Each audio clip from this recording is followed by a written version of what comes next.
Good morning student. आज हम discuss करते हैं न्यूटन्स के 3 नियम। न्यूटन्स के 3 नियम हमें बताता है कि कोई भी ऑब्जेक्ट यदि मोशन कर रहा है या नहीं कर रहा है तो वो क्यों कर रहा है या नहीं कर रहा है और उसके कारण कितना फोर्स लग रहा है जिसके कारण वो चेंजेस आ रहा है। इसको जो है हम लोग न्यूटन्स के लॉ के द्वारा जानेंगे, है ना। तो न्यूटन्स लॉ जानने से पहले हमें जानना होता है इनर्शिया क्या होता है ना। हम लोग न्यूटन्स लॉ से पहले जानेंगे इनर्शिया क्या होता है। इनर्शिया बेसिकली 2 होता है, एक होता है इनर्शिया ऑफ रेस्ट और एक होता है इनर्शिया ऑफ मोशन। तो इनर्शिया ऑफ रेस्ट बताता है कोई भी ऑब्जेक्ट यदि रुका हुआ है तो वो रुका हुआ ही रहेगा, है ना। और इनर्शिया ऑफ मोशन बता रहा है कि यदि कोई भी ऑब्जेक्ट यदि मोशन में है तो वो मोशन में ही रहेगा। हाँ, कहीं पे इसको 3 भाग में बांटा जाता है, जैसे inertia of rest, inertia of motion और इनर्शिया ऑफ डायरेक्शन। तो हम यदि इनर्शिया ऑफ मोशन बोलें तो यहाँ पे बाय डिफ़ॉल्ट हम लोग मानते हैं कि कोई ऑब्जेक्ट यदि चल रहा है तो इसी डायरेक्शन में, एक ही डायरेक्शन में लगातार वो चलते रहेगा और वो एक ही रफ्तार से चलते रहेगा, है ना।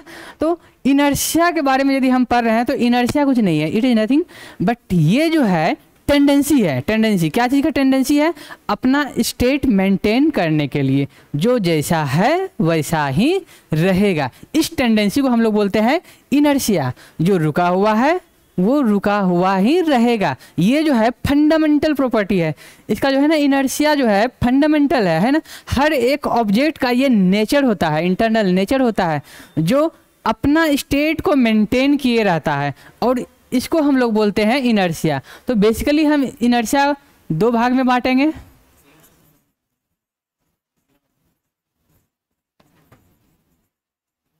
रेस्ट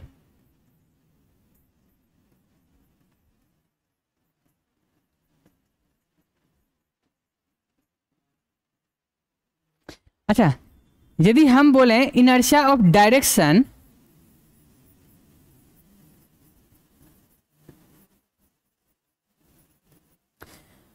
तो हम लोग मोशन में ऑलरेडी डायरेक्शन को भी कंसिडर कर लेते हैं।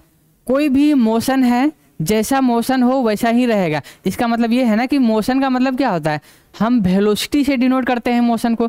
तो वेलोसिटी यदि हम बोल रहे हैं एक समान रह रहा है, इसका मतलब वो सेम कांस्टेंट स्पीड से जा रहा है और एक ही डायरेक्शन में जा रहा है। तो बाय डिफ़ॉल्ट जो है ना मोशन में डायरेक्शन आ जाता है, फिर भी कहीं कहीं पे ये 3 जगह से क्लासिफिकेशन किया गया है और कहीं पे 2 किया गया है। तो बेसिकली हमारा ये 2 से टोटल क्लियर हो जा रहा है। जैसे कि एक एग्जांपल हम देते हैं कि जैसे हम लोग बस पे हैं और बस में जा रहे हैं, ऑल ऑफ ए सडन यदि बस रोक दिया गया तो ऐसा होता है कि हम जो है ना आगे गिर जाते हैं।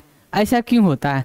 हमारा शरीर जो है वो एक मोशन में है ना, वो चल रहा है। और जैसे ब्रेक लगाना बस का ब्रेक लगाना, इसका मतलब बस जो है ऑल ऑफ ए सडन ये रेस्ट में आ जाएगा, है ना। यदि वो रेस्ट में आ गया तो हमारा बॉडी तो मोशन में था और हमारा बॉडी का टेंडेंसी है कि वो चलते रहेगा, पर बस के कांटेक्ट में पैर है तो वो रुक गया और हम क्या करेंगे, आगे की ओर गिर जाएंगे। वही यदि हम अपोजिट लें, यदि बस रुका हुआ है और ऑल ऑफ ए सडन वो यदि स्पीड बढ़ा दिया तो हमारा बॉडी जो है रेस्ट में है, रुका हुआ है, और हमारा बॉडी का टेंडेंसी है कि यदि रुका हुआ है तो वो रुका हुआ ही रहेगा। और यदि बस आगे निकल गई तो हमारा पैर बस के कांटेक्ट में है और पैर को जो है ना वो आगे खींचेगा। यदि आगे खींचेगा तो हम पीछे की ओर खींचेंगे, है ना, तो हम क्या हो जाएगा, पीछे की ओर गिर जाएंगे। तो ये होता है कारण, क्या होता है, इनर्शिया ऑफ रेस्ट या इनर्शिया ऑफ मोशन के कारण, है ना। यदि हमारे पास कोई क्लॉथ्स है, उसमें डस्ट लगा हुआ है, हम यदि उसको झाड़ रहे हैं तो उससे क्या होगा, डस्ट जो है ना बाहर निकलेगा। ये क्यों होता है? क्योंकि उसमें जो डस्ट है वो रेस्ट में रहता है और हम ऑल ऑफ ए सडन यदि हम क्लॉथ को खींच लें तो डस्ट वहीं का वहीं रह जाएगा और क्लॉथ का कांटेक्ट से वो बाहर हो जाएगा और फिर वो डस्ट जो है बाहर नीचे गिर जाएगा। इससे जो है ना कपड़ा साफ हो जाता है। तो ये 2 नियम हमको इनर्शिया ऑफ रेस्ट और इनर्शिया ऑफ मोशन ये पहले इसलिए पढ़े हैं क्योंकि न्यूटन का पहला नियम जानने के लिए ये दोनों अनिवार्य है ना। पहला नियम जो है इन्हीं को मिला के जो है ना न्यूटन का पहला नियम बना गया है। तो हम आते हैं अब न्यूटन का 3 में से पहला नियम देखते हैं कि पहला नियम क्या कहता है। तो न्यूटन साहब का कहना है a body continues to be in a state of rest और of in a uniform motion in a straight line until and unless acted upon by an external force. इसका मतलब क्या है? A body continues to be in a state of rest, इसका मतलब होता है कि यदि कोई भी ऑब्जेक्ट रुका हुआ है तो वो रुका हुआ ही रहेगा, ये कुछ नहीं है, ये बेसिकली इनर्शिया ऑफ रेस्ट है ना। उसके बाद उनका कहना है a body continues to be in a state of motion in a straight line, है ना। यहाँ पे स्ट्रेट लाइन बोलना, यहाँ पे डायरेक्शन को भी मिला दिया गया इसमें, है ना, कि यदि कोई भी ऑब्जेक्ट यदि चल रहा है तो ये चलते ही रहेगा और इसी डायरेक्शन में चलते रहेगा। स्ट्रेट लाइन मतलब डायरेक्शन चेंज नहीं होगा और जिस रफ्तार से ये जा रहा है उसी रफ्तार में रहेगा। तो यहाँ पे दो टर्म्स एंड कंडीशन है, विदाउट चेंजिंग द डायरेक्शन, मतलब इन स्ट्रेट लाइन मतलब डायरेक्शन चेंज नहीं हो रहा है और स्पीड भी चेंज नहीं होना है, एट कांस्टेंट स्पीड, है ना। ये कब तक मेंटेन रहेगा? ये तब तक मेंटेन रहेगा जब तक कि उस पे कोई एक्सटर्नल फोर्स ना लगा दे, है ना। तो यदि इसका वायलेशन हुआ कहीं पे भी, ये लॉ यदि फेल हो गया तो उसका जिम्मेदार कौन है? उसका जिम्मेदार है फोर्स। यदि फोर्स लग रहा है तो ही यहाँ पे चेंजेस होगा, जैसे जो रुका हुआ है वो फोर्स लगाने के कारण मोशन में आ सकता है। यदि कोई भी चीज़ मोशन में है तो फोर्स लगाने के बाद वो रुक सकता है, या तो उसका डायरेक्शन चेंज हो सकता है या तो फिर उसका स्पीड बढ़ सकता है ना। जैसे कि एग्जांपल, गेंद रुका हुआ है, हम यदि उसको बैट से मारें तो वो गेंद चल पड़ेगा, है ना। इसका मतलब हम गेंद पे क्या किए? फोर्स लगाए। सपोज कोई यदि बॉलिंग किया, वो गेंद आया और हम उसको रोके और वो गेंद वहीं का वहीं रुक गया, इसका मतलब हम फोर्स लगाए तभी गेंद जो है ना वहाँ पे डिफेंड हुआ, है ना। अब यदि हम क्या किए, बॉल को यदि हम मारें तो वो बाउंड्री की तरफ जाएगा, है ना। इसका मतलब वहाँ पे डायरेक्शन चेंज हो गया, बॉलिंग आ रहा था हमारे पास और हम मारे और वो चला गया दूसरा डायरेक्शन में। तो यहाँ पे हम फोर्स लगाए और फोर्स किसने लगाया? बॉल ने नहीं लगाया, वो मैंने लगाया, तो वो एक्सटर्नल फोर्स है बॉल के लिए, है ना। अब क्या है कि जिस डायरेक्शन में बॉल जा रहा है हम उसी डायरेक्शन में यदि रिवर्स स्वीप मार दें तो गेंद पीछे की ओर जाएगा। अब वो स्पीड ज़्यादा रहेगा, क्यों? क्योंकि पहले से उसका गति था गेंद का, बॉल का, और उसके बाद हमने उस पर फोर्स लगाया बैट से उसी डायरेक्शन में, तो वो पीछे की ओर जो है ना वो बाउंड्री बहुत तेज़ी से निकलेगा, है ना। तो यहाँ पे जो है इनर्शिया ऑफ रेस्ट या तो इनर्शिया ऑफ मोशन, ये दोनों हर जगह एप्लीकेबल रहेगा और जहाँ पे ये एप्लीकेबल नहीं रहेगा वहाँ पे एंट्री होगा फोर्स का, क्योंकि ये एकलौता जिम्मेदार है जो इनर्शिया ऑफ रेस्ट और इनर्शिया ऑफ मोशन को बदल सके। तो पहला नियम बता रहा है कि कोई भी ऑब्जेक्ट रुका हुआ है या चल रहा है, जैसा है वैसा ही रहेगा। इसमें से यदि कुछ चेंज हो गया तो उसका जिम्मेदार कौन है? उसका जिम्मेदार सिर्फ और सिर्फ फोर्स है। यह है हमारा पहला नियम। अब हम चलते हैं दूसरा नियम पे।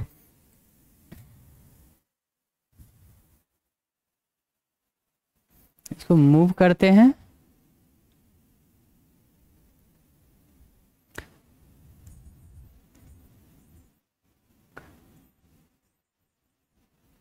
अच्छा, दूसरा नियम पे यदि हम आते हैं तो यहाँ पे सबसे पहले मोमेंटम जानना जरूरी होता है। जैसे हम पहला नियम पे जाने से पहले इनर्शिया जाने, उसी तरह से हम यदि सेकंड नियम पे जा रहे हैं, सेकंड लॉ पे जा रहे हैं, तो हमें मोमेंटम जानना जरूरी होता है। तो मोमेंटम होता क्या है? मोमेंटम बेसिकली जो है इम्पैक्ट होता है ना, कि कोई भी चीज़ कितना स्टेबल है ना। जैसे कि एग्जाम्पल, यदि एक ट्रक है लगा हुआ है या कहीं पे एक बस है, हम यूं ही उसे जाके एक बार मारें, धक्का दें, वो ऐसा नहीं है कि वो जो है ना 5 किलोमीटर जो है ना जाके गिरेगा, ऐसा नहीं हो सकता है ना। ये तो कुछ ही दूर जाके दूर चला जाए, ऐसा नहीं हो सकता। हम कितना भी फोर्स लगाएं, हमारा एनर्जी कितना ही है ना। तो हम बस को मूव नहीं कर सकते। पर वही यदि बस के जगह पे साइकिल है तो हम यदि उसको धक्का मारें तो वो जो है ना मूव कर जाएगा। तो ये जो है कि बस मूव नहीं किया और साइकिल मूव कर गया, ये कैसे पता चलेगा कि कोई बस मूव कर सकता है और साइकिल मूव बस मूव नहीं कर सकता और साइकिल मूव कर सकता है? यह तो साइकिल मूव नहीं कर सकता है या बस मूव कर सकता है, ये कैसे डिसाइड करेगा? ये डिसाइड करने के लिए हम लोग पढ़ेंगे मोमेंटम। मोमेंटम हमें बताता है कि कोई भी बॉडी जिस भी स्टेट में है वो कितने मजबूती से उस स्टेट को मेंटेन कर रहा है ना, उसको हम लोग बोलते हैं मोमेंटम। यहाँ पे हम लोग मोमेंटम को बेसिकली यहाँ पे मोशन के साथ ही जोड़ेंगे।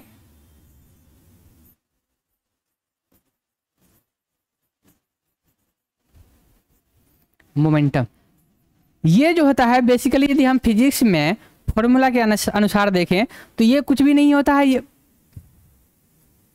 ये क्या हो गया? Okay sorry.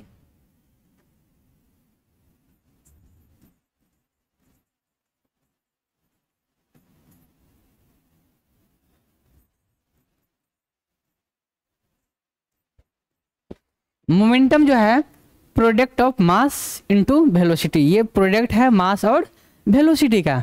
तो यहाँ पे एम स्क्वायर भी या एम भी स्क्वायर या एम भी क्यूब ऐसा नहीं है। यहाँ पे मास और वेलोसिटी दोनों बराबर पोजीशन पे है, किसी के साथ भी भेदभाव नहीं है, दोनों इक्वल पोजीशन पे है और दोनों मिल के डिसाइड करेगा कि मोमेंटम कितना है या नहीं है, और दोनों को इक्वल वेटेज है, किसी के साथ भी भेदभाव नहीं हुआ।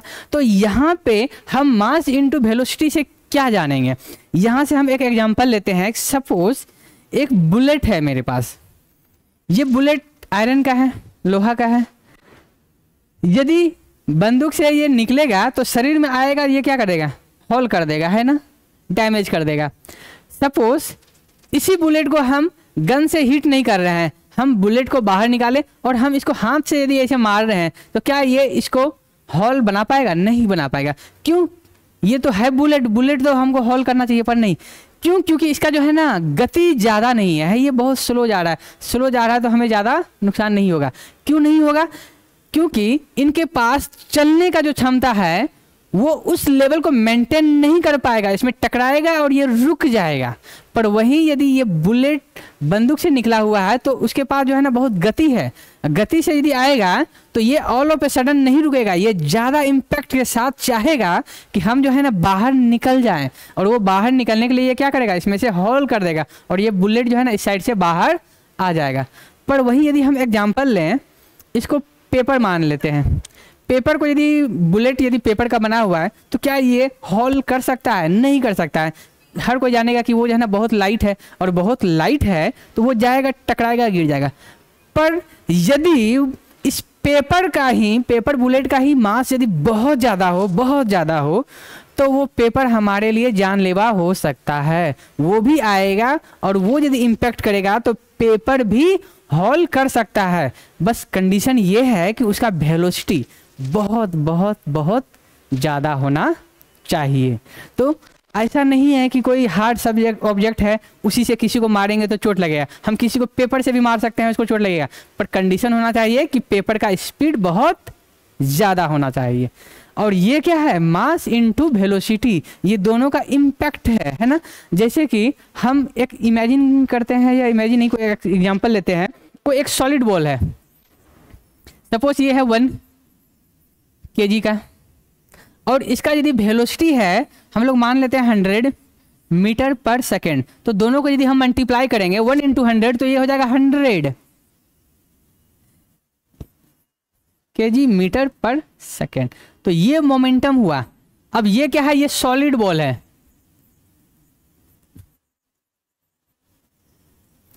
अब हम क्या करते हैं, एक पेपर लेते हैं सेम साइज का। पेपर का वजन कम होगा ना सॉलिड से, ये मान लेते हैं हम, इसको मान लेते हैं 0.1 ग्राम, सॉरी केजी, 0.1 kg, काफ़ी कम है। पर हम यहाँ पे वेलोसिटी को इसे ज़्यादा कर देते हैं, मान लेते हैं हम लोग 1000 मीटर पर सेकेंड। अब ये पेपर है, ये आयरन है, ये पेपर है और ये आयरन है, ये कोई भी सॉलिड है, हो सकता है प्लास्टिक हो, सॉलिड प्लास्टिक हो। अब ये वजन ज़्यादा था, इसका वजन कम है, पर इसका वेलोसिटी कम है और इसका वेलोसिटी ज़्यादा है। यदि हम इन दोनों को मल्टीप्लाई करें तो क्या ये भी 100 ही आएगा?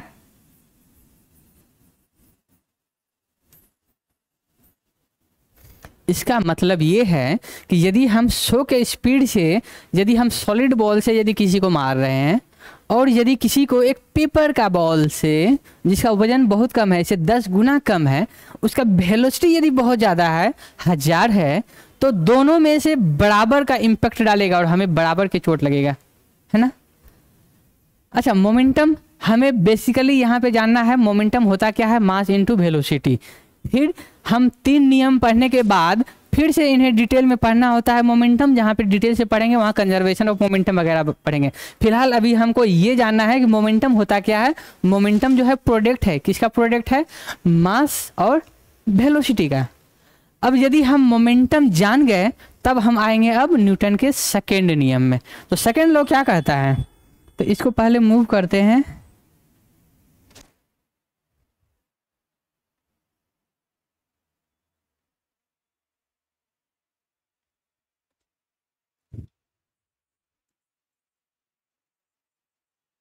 अब आते हैं सेकेंड लॉ में। सेकेंड लॉ में मोमेंटम का यूज करके जब हम पहला नियम जो पढ़ रहे थे तो वहां पे हम बोले थे कोई भी चेंज हुआ तो उसका जिम्मेदार है फोर्स। यदि कुछ भी चेंज हुआ तो उसका जिम्मेदार है फोर्स। अब कितना है ये नहीं बताया गया। अब हम सेकेंड नियम में सिर्फ ये जानेंगे कि वो जो रिस्पॉन्सिबल था फोर्स वो कितना है, ये कितना, हाउ मच, ये जानने के लिए हम जान रहे हैं, यहाँ पढ़ रहे हैं न्यूटन का सेकेंड लॉ। तो सेकेंड लॉ बोलता है rate of change of momentum. ये क्या बताता है, rate of change of momentum.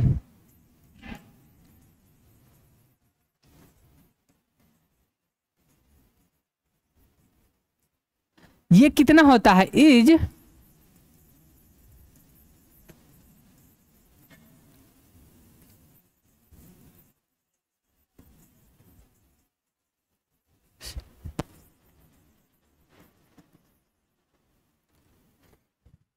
अच्छा, यहां पे बोल रहा है कि मोमेंटम यदि चेंज हो रहा है वो कितने समय, मतलब कितने टाइम इंटरवल में वो चेंज हुआ, इस रेट को हम लोग बोलते हैं इक्वल टू। यहाँ पे प्रोपोर्शनल है, इक्वल टू नहीं है। प्रोपोर्शनल मतलब उसी रेशियो में वो बताता है कि कितना फोर्स है। तो हम इसको यदि मैथमेटिकली लिखने का कोशिश करें तो rate of change of momentum, सबसे पहले मोमेंटम का चेंज लिखते हैं, एम भी मतलब final momentum minus m u initial momentum. Momentum change हो गया, ये हो गया change of momentum. Mass into velocity momentum होता है, ये हो गया initial momentum, m into u, और एम इंटू भी मतलब फाइनल मोमेंटम। अब यदि हमको चेंज निकालना है तो फाइनल माइनस इनिशियल किए, तो हमें सिर्फ चेंज ऑफ मोमेंटम नहीं निकालना है, rate of change of momentum निकालना है। तो यहाँ पे हम क्या करेंगे, इसे टाइम से डिवाइड कर देंगे और ये हमारा बताता है ये डायरेक्टली प्रोपोर्शनल है किसका, फोर्स का।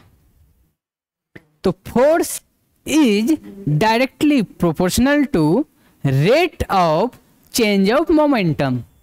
Force is directly proportional to rate of change of momentum, है ना। अच्छा, अब हम क्या करते हैं, मास दोनों में से कॉमन लेते हैं। तो यहां पे निकल के आया v minus you by T. ये क्या है, ये कुछ नहीं, ये बेसिकली हम एक्सेलरेशन पढ़े थे, तो हम यहाँ पे लिख सकते हैं एम ए। अब यहाँ पे ये डायरेक्टली प्रोपोर्शनल है, इक्वल टू नहीं है, तो हम इसको इक्वल टू में बदलेंगे। तो इक्वल टू बदलने के लिए हम लोग क्या करेंगे,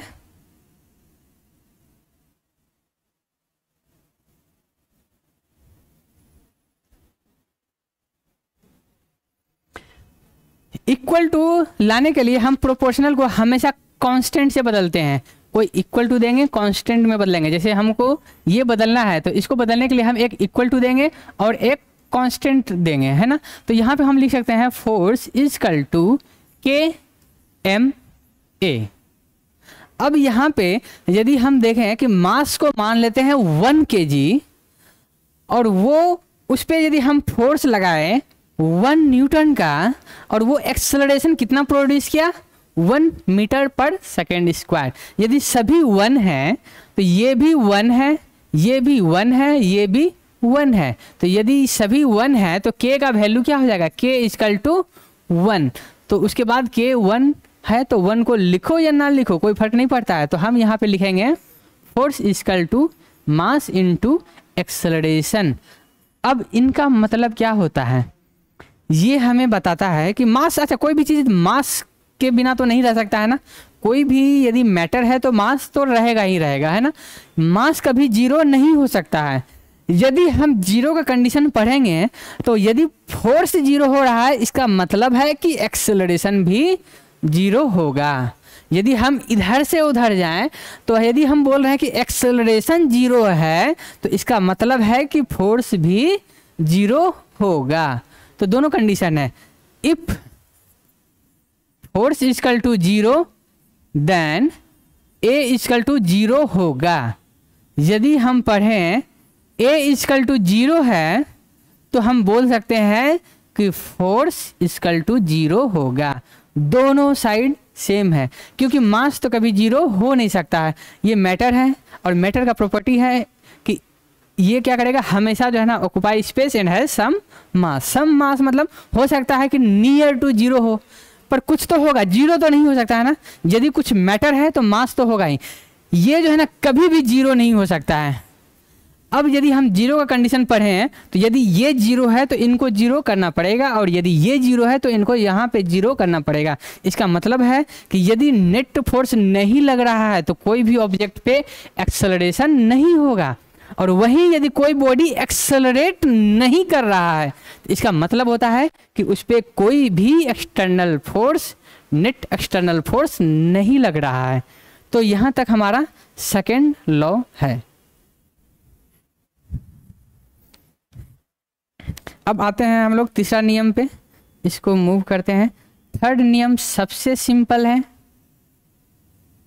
तीसरा नियम बोलता है जैसे को तैसा।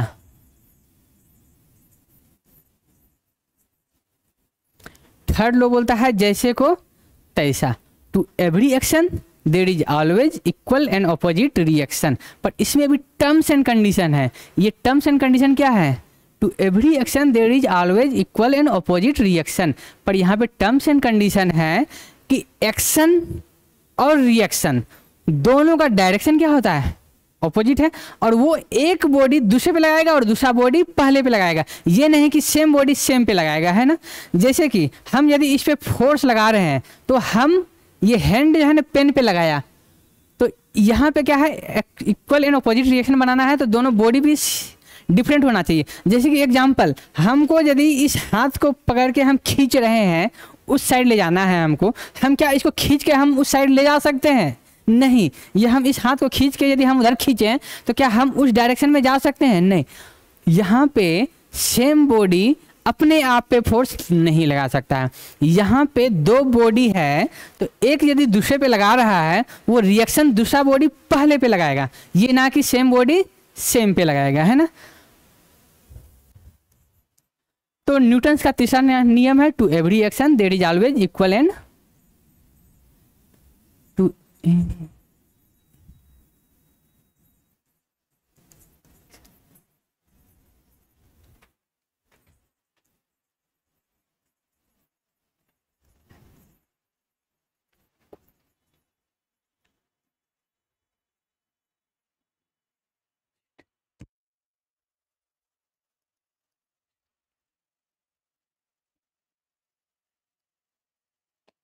Action and reaction